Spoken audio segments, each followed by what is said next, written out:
Fast Money Round dito sa Family Feud. Super po talagang November para kay Coach Hammer at sa Playmakers dahil ngayon ay may chance po silang mag-uwi ng total cash prize of 200,000. At tatanggap din po ng 20,000 ang napili nila charity. Coach, ano bang napili ninyo? Siyempre, dahil pamilya natin to, ito ang ating bahay. GMA Kapuso Foundation. GMA Kapuso Para sa mga Foundation. kababayan natin. Let's do this! Ngayon si Anton ay nasa waiting area sa likod. It's time for Fast Money. Give me 20 seconds on the clock, please. Ito na ang katanungan. Kung walang company ID, anong pwedeng ipakita bilang proof ng iyong identity? Driver's license.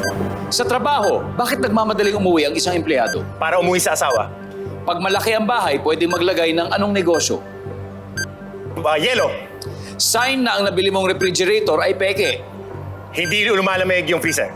Bukod sa selfie, picture pa nino ang ginagamit sa wallpaper. Ng asawa. Let's go!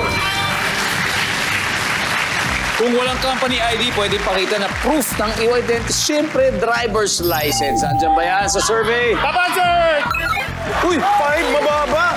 Sa trabaho, ba't nagmamadali umuwi ang isang empleyado? Siyempre, dahil gusto na makita ang asawa, di ba? Umuwi sa asawa. Survey says... Yes, very good, very good. Pag malaki ang bahay, pwede maglagay ng anong negosyo? Yellow. Survey says... Uy! Kaya ba't kaya? Anyway, sign na nabili mo refrigerator. Peke, siyempre, hindi lumalamig. Nandiyan ba yan? Very good. Bukod sa selfie, picture pa nino ginagamit sa wallpaper, ni Mrs. Asawa. Survey says... Nice one. Great start. Yes, Great sir. start. Great start, Coach. 102 to go. Let's welcome back, Anton. Anton. Alam mo, si Coach Hammer nakakuha ng 98, ibig sabihin 102 pa. Good job. Isipin mo, kalahati. Good job, good job. Kayang-kaya natin Good yan. job, Coach Hammer. At this point, makikita na po ng viewers ang sagot ni Coach Hammer. Yeah? Give me 25 seconds on the clock. Eto na. Kung walang company ID, okay, wala siyang company ID, ano kaya ang pwedeng ipakita bilang proof ng iyong identity? Go. Driver's license. Bukod sa driver's license. Passport. Sa trabaho, bakit nagmamadali kayong umuwi ang isang empleyado? Kasi nag-aantay yung asawa. Kasi ayaw matraffic.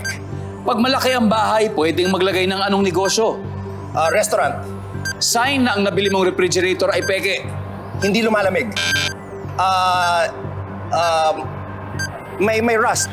Let's go, Anton. We need 102 points. Okay, simulan natin dito sa number 5 kasi hindi naabutan. Ang tanong doon, bukod sa selfie, picture nino ang ginagamit sa wallpaper. Oh, Sana, sige. Girlfriend. Girlfriend, asawa, jowa. Actually, yes. Top answer, asawa. Sign na nabili mo ng refrigerator ay peke. Sabi mo ay kinakalawang o may rust. Hindi, natural. Pag may kalawang, baka bumagsak yung dito. baka sira. Japex yan. Nandyan ba ang may rust? Oh, wala. Ang top answer, syempre, hindi lumalamig. Pag malaki ang bahay, pwedeng maglagay ng anong negosyo? Restaurant. Ang sabi ng survey ay... Uy, top answer dito ay tindahan or grocery or sari-sari store. 50 points yun, 50 points. Sa trabaho, ba't nagmamadaling umuwi ang isang empleyado kasi syempre ayaw mga traffic? Sabi ng survey dyan ay, meron. Ang top answer dito ay may namatay na relative. Kung walang company ID, pwede pakita ang iyong passport. Ang sabi ng survey ay, yan.